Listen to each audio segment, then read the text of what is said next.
Hello and welcome. Good morning, good afternoon, good evening, wherever you are in the world. This is Norman Christina from Mosta. Welcome to Malta Poets Society online open mic. Here we are, always looking differently and having different challenges, but once a month, every third Saturday of the month, we are here, hoping that people would like to join us and watch us afterwards, and of course, share this beautiful evening of poetry, but not only. All right.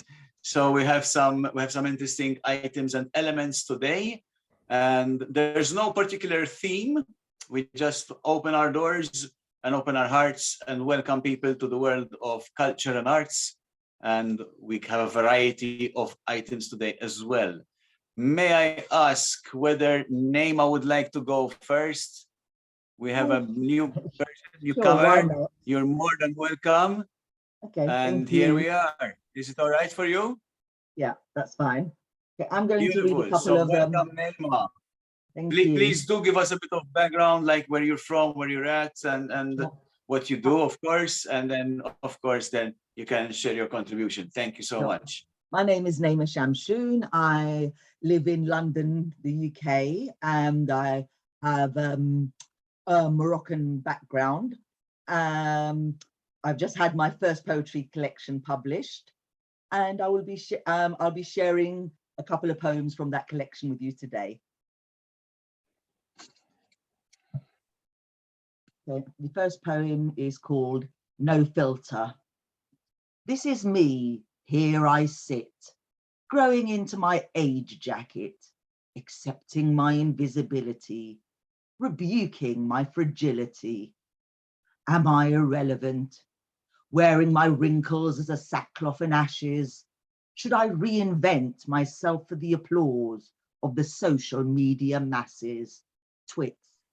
Twittering on Twitter, showcasing shells on Insta, scrolling and trolling, perfecting personas on FB, a photoshopping melee, a veil of airbrush sadness. I need more because I am less, filtering faces and not words, subsisting on praises, captive in light cages. The eyes that don't see me, the ears that don't hear me, should I put on my filter and dance to the hollow beat of a digital trance? A pound of flesh under the knife, erasing evidence of a lived life, fattening up my lips and arse, a fatted calf as a stranger berates me in the looking glass. Are my eyebrows on fleek? Am I scathingly savage enough? Am I too woke or not enough? I log in and await your critique. Let's celebrate the cover and not the book. Post a pic as the panel rates you, have an opinion and we hate you. Immersing ourselves in the virtual brook. I have wandered the London streets, donning my expiry as an invisibility cloak, as the gaze of the lit quickly retreats before dissolving into the city's big smoke. I have sat with Elliot as we shared despair, after shop-worn shared niceties, over tea and cakes and ices, exchanging troughs and peaks, as we laughed and cried, bitching with Bukowski, waving to Sylvia as we died inside. Empty voices filling the space with speech, their flawless faces behind a screen, me out of touch, them out of reach, where reality in the virtual scheme, I have haunted the void in between. Should I question the truth whilst believing the lie? The hordes flock to TikTok, famous for 15 minutes, to shock, to rock, to mock, to exhibit without limits. But I am old and the light in their eyes has died. Thank you. Thank you, Naima. Thank you so much. In the meantime, welcome Jiva, or Jivka, I think, and welcome Clive. Thank you. Okay, my second poem, I suppose, is a poem that kind of tackles themes of identity and where we belong. Limbo, Africa calling, a convoy in the shadows, constant and ever present, a home but not a home, anointing my edges, still I fit nowhere. Here, my name is foreign, my appearance questioned. But where are you from originally? Probes Goldilocks cornfields in her hair. I have reconciled with the damp, dark streets, pierced by dimples of obtrusive artificial light, illuminating an artificial pond. The dry wit and caustic humor, the sarcasm, the armor we wear, the sleazy sullied snickers of bawdry backstreet jokes, the women who reject gazing at the floor, audaciously holding his stare. The jangle of frenetic city life, the busy lives of others filtering into our busy breaths. In the darkened alcoves, Sartre echoed, "You are in bad company." The clattering coffee shops amid sips of acrid Arabica, the inane monologues on current affairs, clandestine consultations, a temporary respite soaked in caffeine and butter pastries. London calling, cosmopolitan and enthralling. It is the home of a lodger, the key to the kingdom presenting the illusion of belonging without belonging, the solitude as natural as blinking. There, my name is familiar, my appearance fusing with the dry alleyways and whitewashed facades facing off a fierce sun. In the hodgepodge pavement cafes, where once Ginsberg and Jean Genet sipped on mint tea, where tolerance is privately practiced, but never publicly preached. The lamb and cumin infused air that coils and slithers before reclining across your skin like an impermeable veil. The language of my ancestors, tinged with my Britishness. My speech fluent, yet betraying, as wide-eyed locals chuckle like a pacifying parent. You're not from here, are you?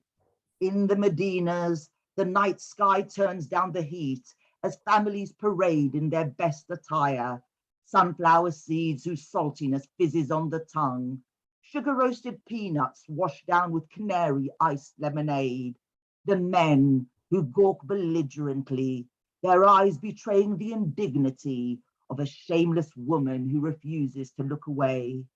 The crested clay tagines joyously bubbling away, terracotta fat jolly uncles, the enticing wisps of flavor, the fragrance of l'enfance, the Gnawa drum beats, a throbbing pulse, dancing, chanting, healing, a portal to the beloved on the wings of a trance, a cultural hub that captivates and offends, a shared identity, an organic pond, rich with community, kindness, support, love. To serve is to be with Allah, the allotted roles deeming marriage and its fruits the paragon of ambition, gender hindered, scornful eyes from the arbiters of decency as I light my cigarette.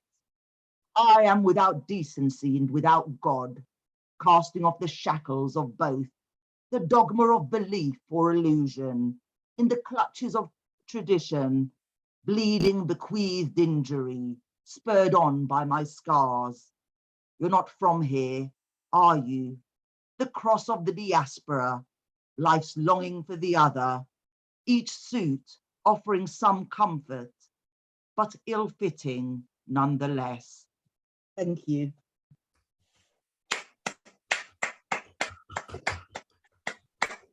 Thank you. Wow, beautiful. Really nice. Really nice. Can I just check something with Zhivka? Would you like to participate? Do you have something to read or perform or something like that? Just to check. You're muted, dear.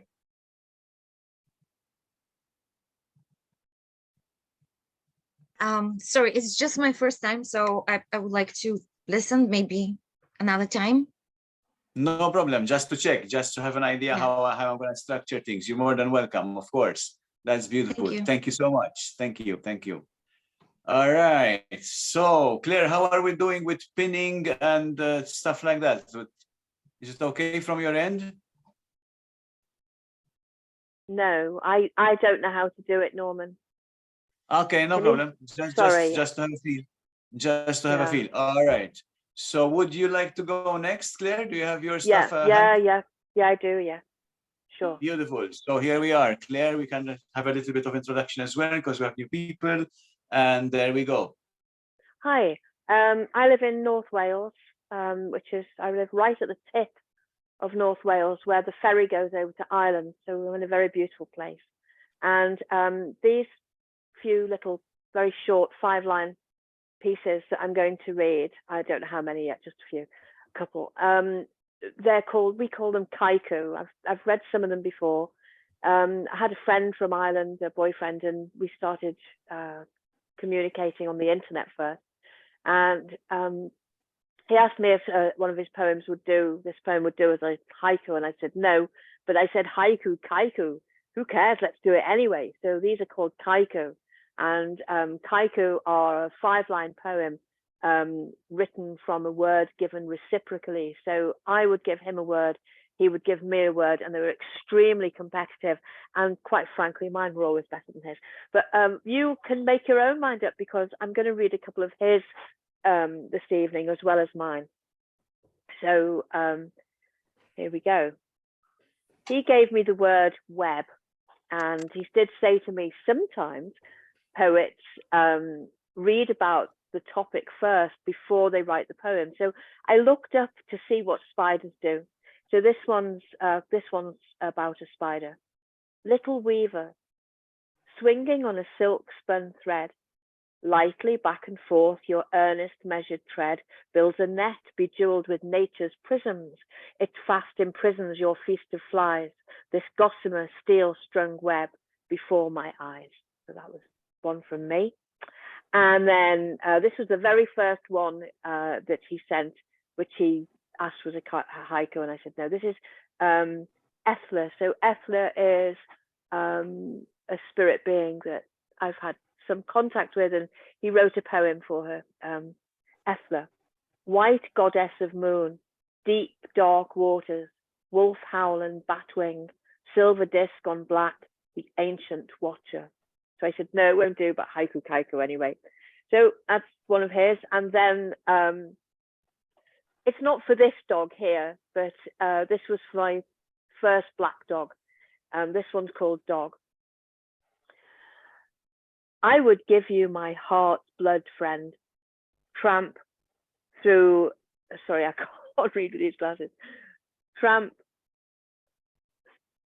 I would give you my heart's blood, friend. Tramp forever through nature with you. Pad through rock pools on sunset shoreline. Let me breathe your breath and drink your smell. I am yours and you are mine. Right, this is another one of Paul's. Year. The cycle of the seasons, birth, growth, decay, and death, always changing, yet not changing, as Gaia makes her return journey, measured in time by 1 year. I'll just do a couple more. So this one's called Breath, and how you have to think about the Twin Towers with this one. Breath, cheek pressed against the glass, its chill stilled my racing heart. 2 planes saw an era crash. As my breath's mist cleared, I saw another start.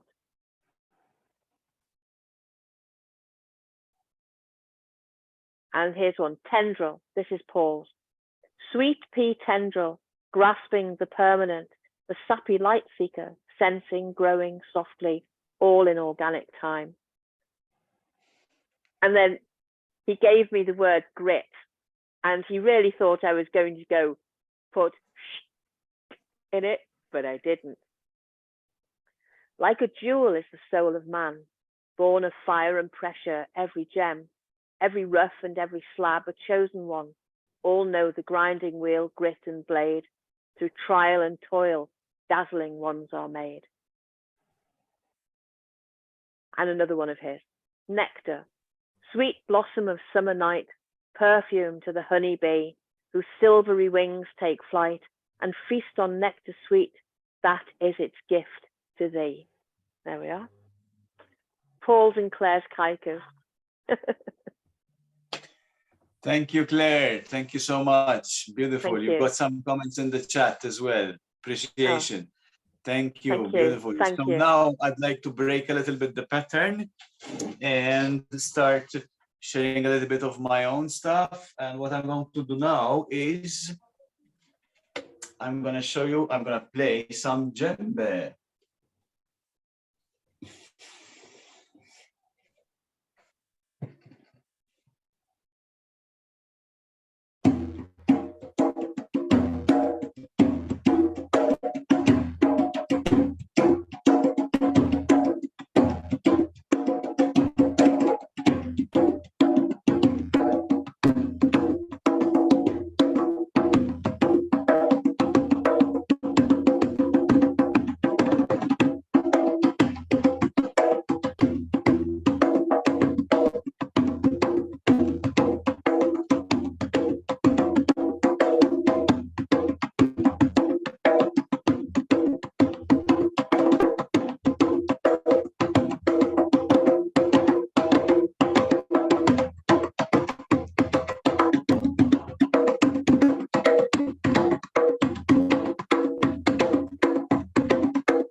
Thank you, thank you. That was a bit of a break from words to sound.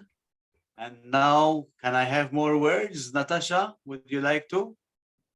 Yes, I'll share with you my novel. Last time I shared with you some of my poetry, and this one is the latest novel that was published last year here in Malta. And it is called 999, Playing the Glass Bead Game with Pythagoras. And it starts with, if history is a story, then whose story becomes history? A witch, that what she is, whispers, disturbed, they're building science, netting frames of ghastly images on the streets of Macau. What do you mean, witch? That is Amma. They've arrested Amma. This little commotion of confused words, unsettled thoughts and scattered feelings has happened on the streets of Macau in China sometime in the mid-17th century, during the age that is now known as the one of reason. Two shadows deeply moved, connected in an invisible hug, rushed through the night, merging their forms with the moonlight shadows of buildings and trees. Just after the death of Reuben, of her father, how could have they done that? Was he the one to arrest Amma? Shuddered the ghastly figure. Arrest? That is absurd. The second man shook his head with the most sincere and spontaneous gesture of anger. Wasn't her father the founder of the church and the uni? They printed books. We must send an urgent message to influential. They would not let this happen. Words got lost in the wind. When did it happen? Just a whisper. His voice, like a bird shot through the wind, could not rise. A family of bats, hung upside down, observed the scene. They formed a shape of a butterfly carved in rare white jade. The mother whispered silently to her lover, "Let us sleep, it is that time of the day." Trusting her fate to her new just found friend, balancing in mid-air, she opened her eyes and instinctively moved closer to the fire to hear the story for a storyteller of the bats she was, so she was curious. Illuminated in the starlight, their faces narrated an excitement for the tale that is about to begin.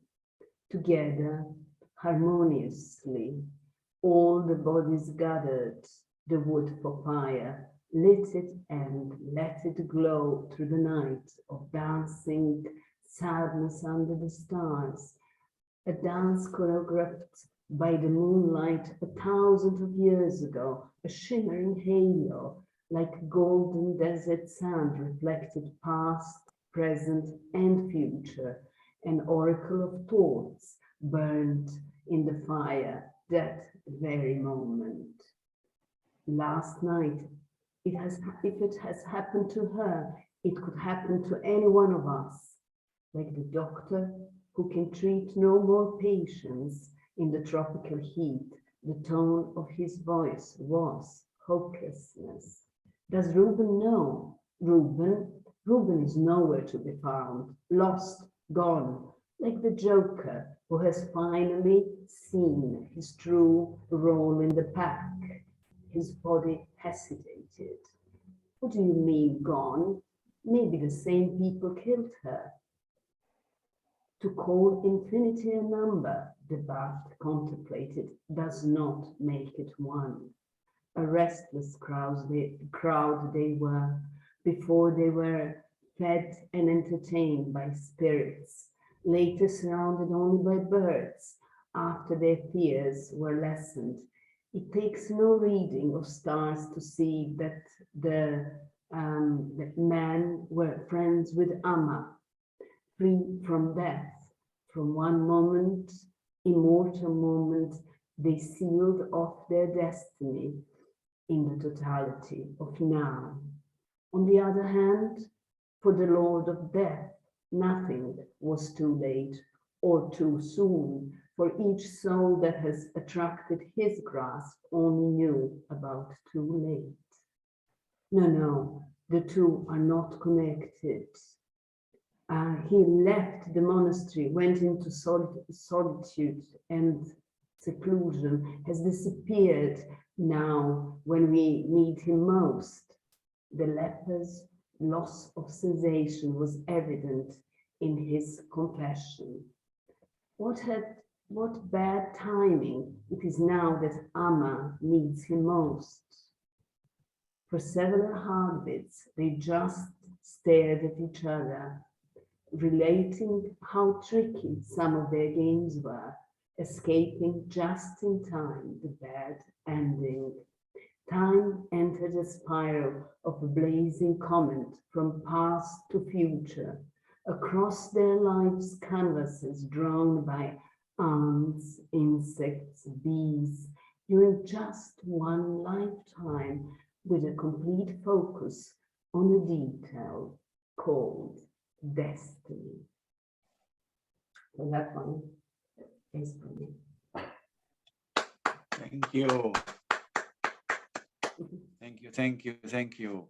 Whoever is muted, when we clap, of course, we're not hearing you. All right. Clive, are you ready to go? Yeah, I'm ready. It's good to be here. I didn't plan on reading because I've got rather a big gig tomorrow and I've got a rather dodgy throat at the moment, so I'm nursing it. But I'll do one quick one. The history of this one, it's actually about 5 years old, and it's the poem that won me my first ever slam. So it's, although I very rarely perform it these days, it is one that's quite dear to me for that reason. And I do write humorous poetry more than serious stuff, and this is humorous, although it does have an underlying seriousness in it as well. And it's called another one. The thing to explain with this is I actually wrote it. I'd had a bit of a spell of depression, and I woke up it was a Saturday morning. I mean, the poem tells you that. In the middle of the night, probably about 4:30 in the morning or something. And I actually genuinely did think, I wish I could buy myself a new personality. And that stuck in my mind. And this was born like a few days later. And it's called An As Yet Untitled Bit of 4 AM Can't Sleep Madness, open brackets. Yes, that is now the title, close brackets, because I like a nice snappy title. And so here we go. Saturday morning. My thoughts a mess as I tried to guess the best scenario of how the day would play. I tried to say I knew the way, that everything would be okay, but was talking shit with no one listening anyway. My demeanour was 50 shades of grey, but not in that badly written, kinky kind of way. No, grey. As in dullard, uninteresting, where the greatest thing about me is I make a smashing pot of tea. But I drink it all myself, of course, because an hour with me is the road to insanity, bored out your skull and yelling profanities, staggering and dazed like a wasp smashing brains against double glazed panes in a desperate effort to flee. Saturday afternoon. No clue what to do, no canny plan, no direction, and upon reflection, no hope of being a popular man. So I stole a camper van, had this idea to drive to IKEA, ditch tedious banality, and buy myself a Swedish personality to put together when I got it back to my rather less than immaculate flat, which stank of cat piss and cannabis. I'm not a fan of this pre-prepared cack. Cheap crap, flat pack bought by sad saps who think it good form to conform to a boring norm like Norman and Norma Normal, or the Swedish-born nerds, Bjorn and Leon and Jormelberg. But it's what people like, and I need to be liked, so I prepared to reveal the brilliant light of the shining new me with the ready-made personality. Let everyone see how good I can be with the flaws tucked away behind doors and ignored. But it didn't quite go as expected. When the finished product was inspected, there were a few loose screws and some bits that refused to fit anywhere, misfits, like size 12 feet in size 7 shoes. And soon I made the local news as the guy who was beyond to lose, the desperate Dan who failed as a man, found guilty of stealing a camper van. Thank you very much. Thank you. Thank you, thank you, thank you. I love that. Beautiful. I've been chuckling Just all the way second. through. Very clever. Good stuff. Thank you so much. I'm Wow, a we bit more enjoyed that. Thank- unconventional these days. Yeah. Mela, I'm doing some movements on screen. If you see me like this, I'm trying to see what actually happens in the recording. In the meantime, maybe we are on some last calls. If anybody would like to, you know, like do something, now is the time, because very soon I will be signing off. So I have from my own end a musical interlude for now.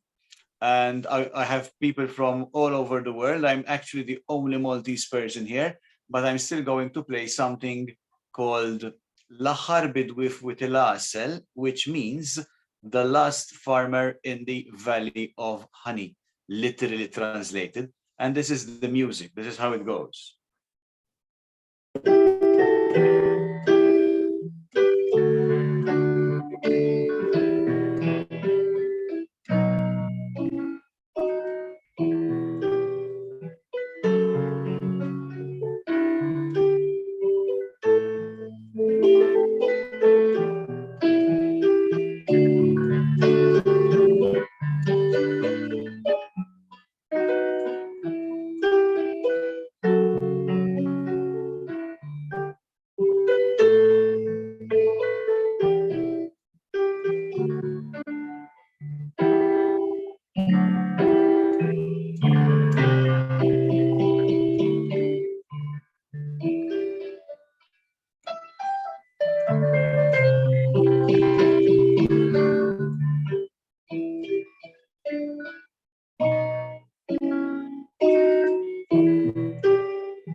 There we go, a Maltese tune. Okay, last score. Would anybody like to do something else?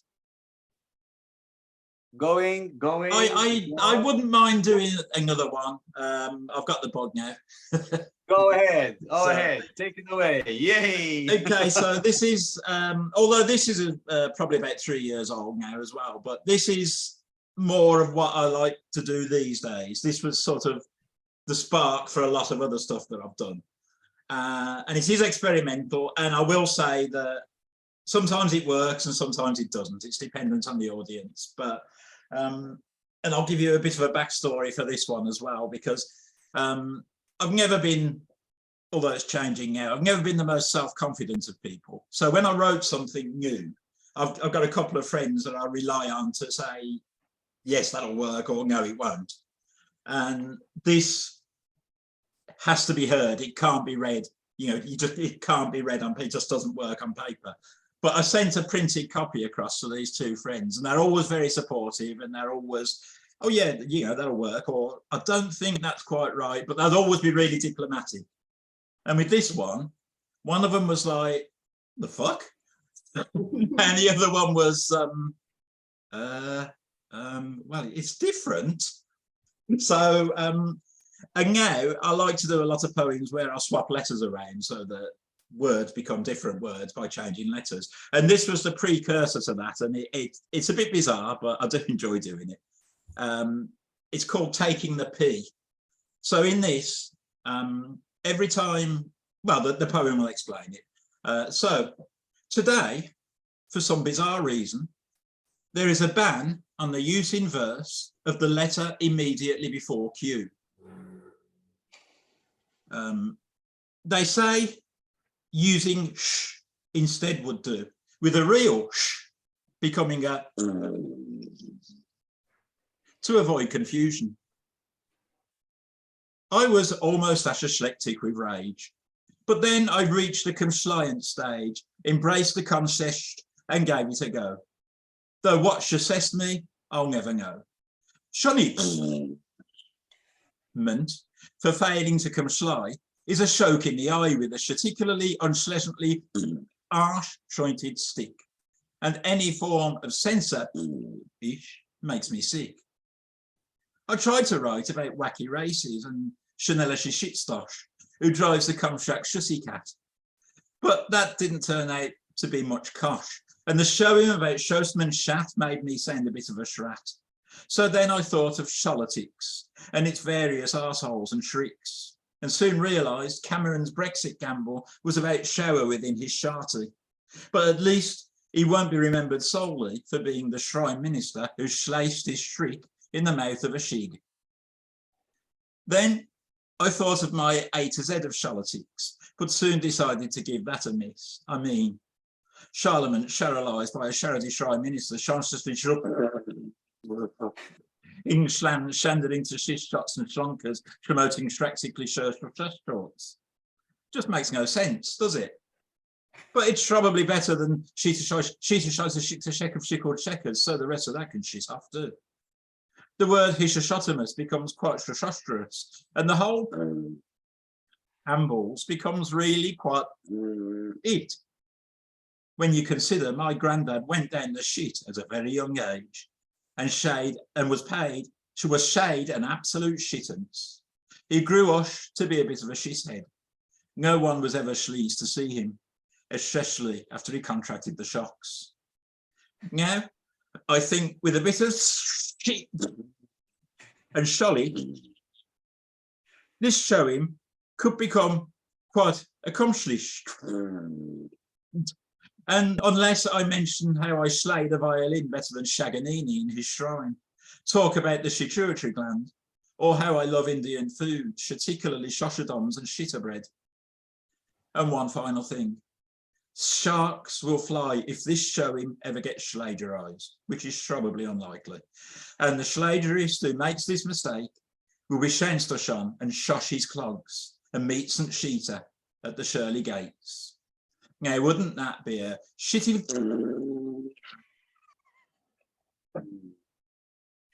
aim? Thank you very much.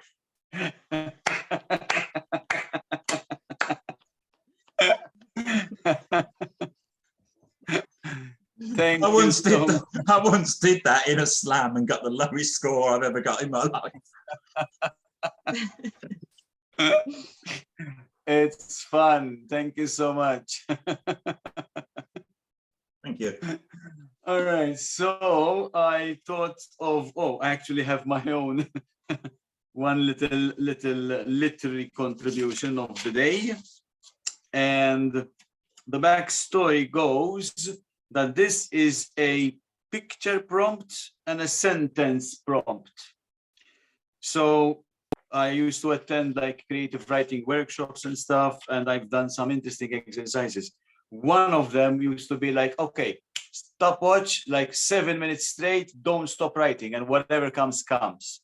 And then that would be the warm-up, like, and then we would have different prompts. So in this one, we had two prompts, a picture prompt and a sentence prompt. The picture was of a spider plant, and the sentence prompt was this: it hasn't rained for 3 months. And this is what came out on my fingers.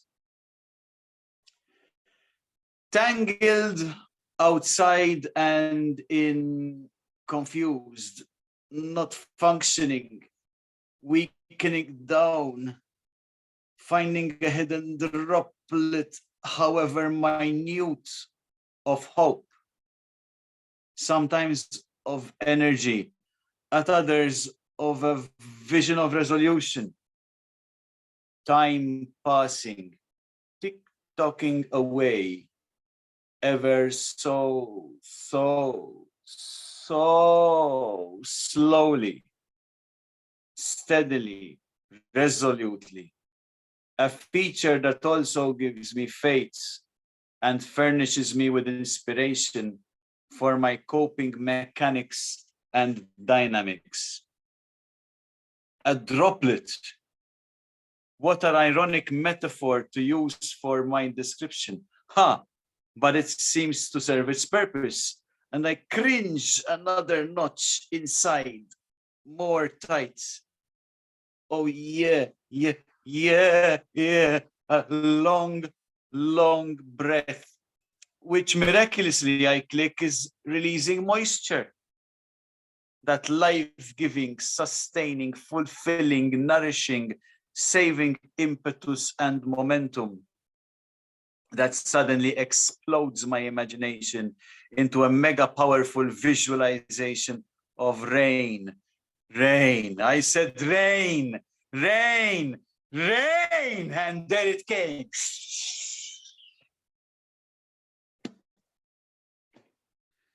So that's something from me, completely like as it came with the prompts. Go, go, go, start writing, no thinking type of thing. Thank you everybody for listening. Just in case, really last test of the calls. Would anybody like to do anything else before we wrap up?